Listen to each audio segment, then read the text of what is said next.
Matthew Lee, Inner City Press, on behalf of the Free UN Coast for Access. Thanks for the briefing. Here's an example then for that. It has to do with Cameroon. In Cameroon, there's a report out today by Amnesty International that up to 500 prisoners, since these Anglophone protests have taken place, are locked up like sardines. People were shot in the foot. Some people were thrown out of a helicopter. So this is all, I guess I would refer you to this Amnesty International report as a complaint.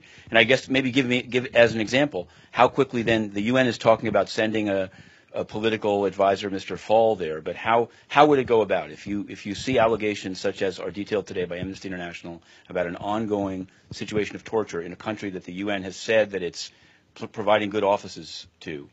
What do you do next?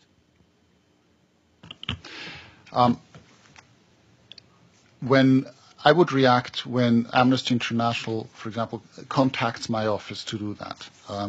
Obviously, public sources can raise concern, and I can then also contact the government and ask them for further information on that. The problem simply is, and I have to be very honest about this, I have 2 staff members, and I have to cover the whole globe. So when an organization that is as professional and systematic as Amnesty International comes out with a very well-based and consolidated report, there is little added value I can have in making an immediate intervention. It's out in the public sphere, and states can and other stakeholders can pick up that information and act upon that. If I feel I can have an added value, requesting to do a country visit and with a realistic prospect that will be accepted, I will do so. But again, I have the budget to do 2 country visits per year. My priorities will always be to visit countries that SPT cannot visit because these are not parties to the convention. My priority will be to raise cases that no one is aware of. So if something is very prominent in the public sphere, I will tend not to address it on top of everything else if other cases are there that need to be addressed that no one is aware of. So that shows a bit of the reality of my work. Right. These people are still locked up like sardines. The report just came out today. So I'm just I raised that to you.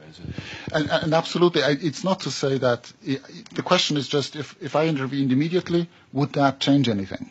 Or it's resources that I have to try to apply there where I can actually change something, or where I feel my added voice will have an effect. And obviously, abuse of the type that you're mentioning is always horrifying.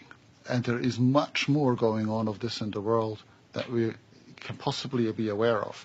And I just want to take this opportunity to point out that my next report to the Human Rights Council in spring will be on migration-related torture. And there we have millions of people that are completely marginalized and don't have access to the criminal justice system. No one even knows that who they are. They're not registered. They can disappear with impunity. And they do disappear with impunity. And before they disappear, lots of horrible things happen to them. And that's not confined to a specific region. I've done regional consultations around the world, and it is everywhere. What happens to irregular migrants is a topic that I feel I have to take up and put the spotlight on, because not that no one else is doing it, but in terms of the torture and the ill treatment aspect, these are people that others don't have access to because their mandates are specifically designed to address a prison system or ICRC, armed conflict or something like that. So just to, One last follow-up on the thing that you just raised. Have you spoken with EU countries that fund the stopping of migration in Libya, for example, to ensure that their funding isn't used for the type of detention you're describing? That is a huge issue for me. I have done a press release together with the Special Rapporteur on the Right of Migrants, protesting against the agreements that the EU has made with some of the armed groups in Libya. And I intend to take that up in the future more intensely, because that is a very controversial issue. Okay, we've got 3 more questions, and then we'll have to wrap up. Please go ahead. Yes, to come again. I'm Evelyn Leopold, and let me welcome you, which I didn't do earlier, on behalf of the United Nations Correspondents Association. I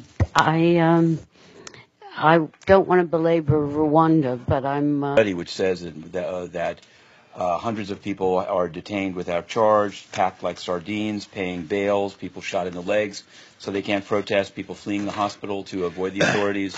So they obviously got in, were able to gather this evidence, and they've called for other international organizations to send people. Has the UN sent anyone? And if not, why not?